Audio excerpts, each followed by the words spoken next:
नमस्कार, आप देख रहे हैं नवचेतना टाइम्स। आज बात एक ऐसे हाई प्रोफाइल मर्डर केस की जिसमें जांच के दौरान एक ऐसा मोड़ आया कि सवाल सिर्फ हत्या पर नहीं बल्कि जांच प्रक्रिया पर भी उठने लगे।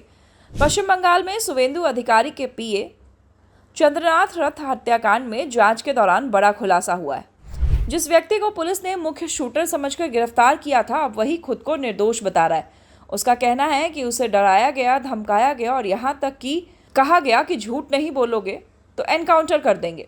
राज सिंह नाम के इस युवक का दावा है कि अगर सीबीआई इस मामले में नहीं आती तो शायद वह आज जिंदा नहीं बचता। दरअसल बंगाल चुनाव नतीजों के 2 दिन बाद यानी 6 मई की रात चंद्रनाथ रथ की गोली मारकर हत्या कर दी गई। हमलावरों ने उसकी कार रोककर कई राउंड फायरिंग की थी, जिसमें उन्हें सीने और पेट में गोलियां लगी। मामला राजनीतिक रूप से बेहद संवेदनशील था, इसलिए इसकी जांच सीबीआई को सौंप दी गई। शुरुआती जांच में बिहार के बक्सर से 2 लोगों को गिरफ्तार किया गया। पूछताछ के दौरान दोनों ने तीसरे व्यक्ति का नाम लिया, जो था राज सिंह।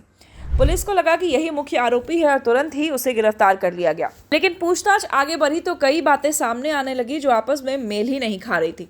जांच अधिकारियों को शक हुआ कि कहीं उन्होंने गलत व्यक्ति तो नहीं पकड़ लिया। इसके बाद जांच का दायरा बढ़ाया गया और एक नया नाम सामने आया, राजकुमार सिंह, जिसे लोग राज सिंह के नाम से भी जानते थे। यहीं से पूरे मामले में बड़ा कंफ्यूजन पैदा हुआ। पुलिस को जानकारी मिली कि राजकुमार हरिद्वार से लौट रहा है। इसके बाद मुजफ्फरनगर के पास जाल बिछाकर उसे गिरफ्तार किया गया। दूसरी तरफ पहले गिरफ्तार किए गए राज सिंह को क्लीन चिट मिल गई। बाहर आने के बाद उसने कहा कि जांच के दौरान उस पर बहुत दबाव बनाया गया। उसका दावा है कि अगर सीसीटीवी फुटेज और दूसरे सबूत सामने नहीं आते तो शायद उसकी जिंदगी बर्बाद हो जाती। उसने जांच एजेंसी का धन्यवाद भी किया और कहा कि निष्पक्ष जांच की वजह से सामने आ सकी। अब जांच एजेंसी ये पता लगाने में जुटी है कि हत्या की साजिश किसने रची और इसके पीछे कौन कौन लोग शामिल हैं। साथ ही सबसे बड़ा सवाल अब भी बना हुआ है, क्या राजकुमार ही असली शूटर है? अगर हाँ, तो पहले गलत व्यक्ति आखिर पकड़ा कैसे गया, और अगर नहीं तो इस केस में अभी और कितने मोड़ आने बाकी हैं। फिलहाल सभी की नजरें जांच एजेंसियों की अगली कार्रवाई पर टिकी है। ऐसे ही बड़ी खबरों के लिए देखते रहें नवचेतना टाइम्स।